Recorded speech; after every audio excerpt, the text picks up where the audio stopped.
آج ہم پڑھیں گے کہ جادو اور نظر بد لگنے کی وجوہات کیا ہیں۔ سب سے پہلی بات یہ کہ انسان کو یہ جان لینا چاہیے کہ جو کچھ بھی ہوتا ہے وہ اللہ کے اذن سے ہوتا ہے، اللہ کے حکم سے ہوتا ہے۔ سورۃ تغابن میں اللہ تعالیٰ فرماتے ہیں ما اصاب من مصیبت الا باذن اللہ ومن یؤمن باللہ یہد قلبہ واللہ بکل شیء علیم۔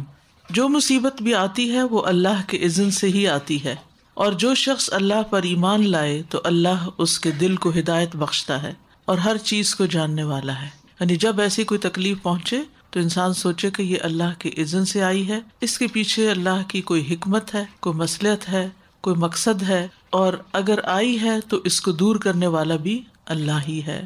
اور من یؤمن باللہ یہد قلبہ، اس کے بارے میں عبداللہ بن مسعود نے کہا کہ یہ وہ شخص ہے کہ اگر اس پر کوئی مصیبت آ پڑے تو وہ اس پر بھی راضی رہتا ہے، بلکہ سمجھتا ہے کہ یہ اللہ ہی کی طرف سے ہے۔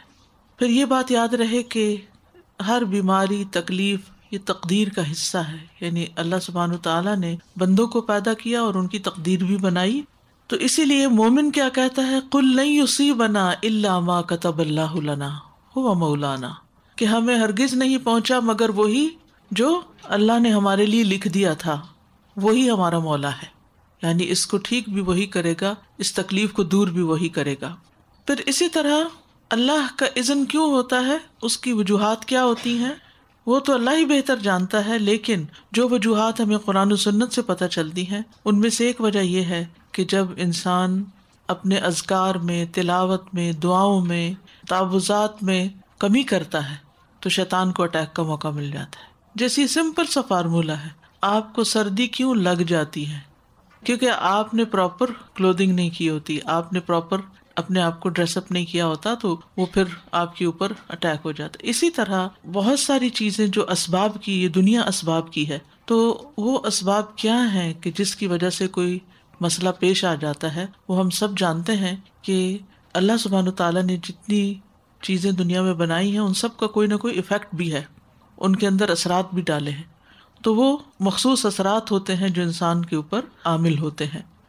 ابن القیم کہتے ہیں کہ نظر بد ایک قسم کے تیر ہوتے ہیں جو محسود کی طرف حاسد اور عین یعنی نظر لگانے والے کے نفس سے نکلتے ہیں۔ کبھی تو وہ ان کا نشانہ بن جاتا ہے، کبھی وہ خطا ہو جاتے ہیں، یعنی تیر ادھر ادھر ہو جاتے ہیں، اس بندے کو نہیں لگتے۔ پھر اگر یہ تیر اس کو ننگا پاتے ہیں تو اس پر کوئی بچاؤ کا سامان نہیں، یعنی اگر عبادات وغیرہ کی زرہ اس نے نہیں پہنی ہوئی تو اس پہ لگ جاتے ہیں۔ اور یہ کہ وہ صبح و شام کی اذکار کی حفاظت کرنے والا نہیں، تو جو شخص صبح و شام کی اذکار کی حفاظت کرے وہ اللہ کی پروٹیکشن میں ہوتا ہے، اور اس نے اپنے اوپر حفاظت کا لباس پہنا ہوا ہوتا ہے کہ کوئی تیر آئے بھی تو وہ بسم ہو جاتے ہیں، ختم ہو جاتے ہیں، اس کو نقصان نہیں دیتے۔ اسی طرح ایک اور وجہ یہ ہے کہ کوئی بھی مصیبت انسان پر امتحان اور آزمائش کے لیے آتی ہے، انسان کو دیکھنے کے لیے کہ وہ کرتا کیا ہے۔ پھر جادو کیوں کرایا جاتا ہے؟ نمبر 1، دشمنی یا حسد، کسی کو ذہنی جسمانی بیماری میں مبتلا کرنا، رشتوں میں رکاوٹ یا بندش ڈالنا۔ کسی نے رشتہ پوچھا، نہیں انہوں نے دیا تو کہا کہ اب ہم اس کا رشتہ بند کروائیں گے، تو وہ دشمنی کی وجہ سے ہوتا ہے کہ اگر ہمیں نہیں دیا تو اس کا کہیں بھی نہیں ہوگا۔ اولاد کی بندش، کاروبار میں بندش، مشترکہ کاروباروں کے حصہ داروں میں پھوٹ ڈالنا، تعلیم و ترقی میں رکاوٹ ڈالنا۔ نمبر 2، انسانی تعلقات میں خرابی، خامند بیوی میں تفریق، والدین اور اولاد میں لڑائی، پڑوسیوں میں فساد، دوستوں میں جدائی، بھائیوں کے درمیان نفرت۔ اب یہ جادو پھیلا کیوں ہے معاشرے کے اندر؟ سب سے بڑی وجہ اس کی جہالت ہے کہ لوگ اس کے شرعی حکم سے واقف نہیں کہ یہ کس قدر نقصان دہ چیز ہے۔ نمبر 2، ایمان اور تقوی کی کمزوری۔ نمبر 3، ان وسائل کی کثرت جو جادو پھیلانے اور جادوگروں تک آسانی سے رسائی پر معاون ہوتے ہیں۔ اب دیکھیے جگہ جگہ وہ لگے ہوتے ہیں، نجومی عامل نمبر فون کے دیے ہوتے ہیں، گلی محلے کے ساتھ بورڈ لگے ہوئے ہوتے ہیں، اور وہ دکان بنا کے بیٹھے ہوئے ہوتے ہیں، ہر کسی کو ایزیلی ایکسیسیبل ہوتے ہیں۔ پھر اسی طرح لالچ اور مال کمانے کی رغبت، بعض اوقات مختلف چینل یا کال سینٹر سے، اور یعنی اس طرح کی کالز بھی بعض اوقات آتی ہیں کہ اس چیز کا علاج ہے اس طرح۔ پھر بعض لوگ مستقبل بہتر بنانا چاہتے ہیں تو وہ اس پھندے میں پھنس جاتے ہیں۔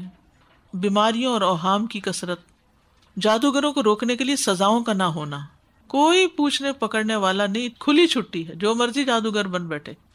پھر اسی طرح بعض اوقات خرافات پر مبنی کارٹونز اور اس طرح کی چیزیں دیکھنا، وہ بھی بچوں کے ذہن پر اثر انداز ہوتے ہیں، کیونکہ اس میں بھی کچھ ہڈن سٹل میسیجز ہوتے ہیں. بعض گانوں کو بیک ٹریک کیا گیا ہوتا ہے اور شیطانی اعمال اس میں ہوتے ہیں، یعنی جن چیزوں سے شیطان خوش ہوتا ہے. پھر اسی طرح مسائل کا بھرمار ہونا اور زندگی میں مشکلات، اتنی مشکلات، اور جب وہ دیکھتے ہیں کوئی راہ نہیں تو چلو جادو سے ہیلپ لیتے ہیں. یہ ایک بہت بڑا سبب ہے.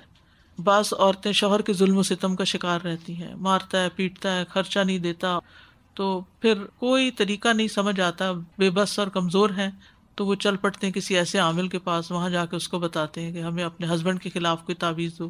پھر اسی طرح کوئی شخص مثلاً بے روزگار ہے، فقیر ہے، کہیں کوئی کام کاج نہیں، نہ کچھ پڑھا لکھا، نہ کوئی نوکری نہیں ملتی، وہ ایسے لوگوں کے ہتھے چڑھ جاتے ہیں. بعض اوقات کوئی بیماری ایسی ہوتی ہے جو طول پکڑ جاتی ہے تو لوگ کہتے ہیں اس کا ڈاکٹروں کے پاس علاج نہیں، چلو جادوگر کے پاس. بعض لوگوں کی کوئی چیز چوری ہو جاتی ہے یا کوئی اور مال کھو بیٹھتے ہیں یا کوئی انیوژل قسم کی چیز پیش آ جاتی ہے تو وہ لوگ جادوگروں کے پاس چل پڑتے ہیں. یعنی مسائل میں جب انسان گرتا ہے تو وہ کیا ہوتا ہے کہ نہ علم ہے، نہ تقوی ہے، نہ اللہ کا ڈر ہے، شرعی حکم پتہ نہیں، اور وہ پڑ گیا اس کے اندر. ساتھ ساتھ جادوگروں کے نام سے تو نہیں جاتے لوگ، عامل کے نام سے جاتے ہیں، جی ہاں، پریشانی ہے. تو یہ نہیں کہتے جادوگر کے پاس جا رہے ہیں، یہی کہتے ہیں کہ نجومی کے پاس یا عامل کے پاس، ڈفرینٹ نیمز جیسے رکھے ہوئے نا. اب نام کسی نے کچھ بھی رکھا ہو، بورڈ کچھ بھی لگایا ہو، دیکھنا یہ وہ کرتا کیا ہے. تو وہ انشاءاللہ آگے میں کچھ باتیں ذکر کروں گی کہ کیا علاج نہیں کروانا چاہیے، کس کے پاس نہیں جانا چاہیے اور کیا کرنا چاہیے.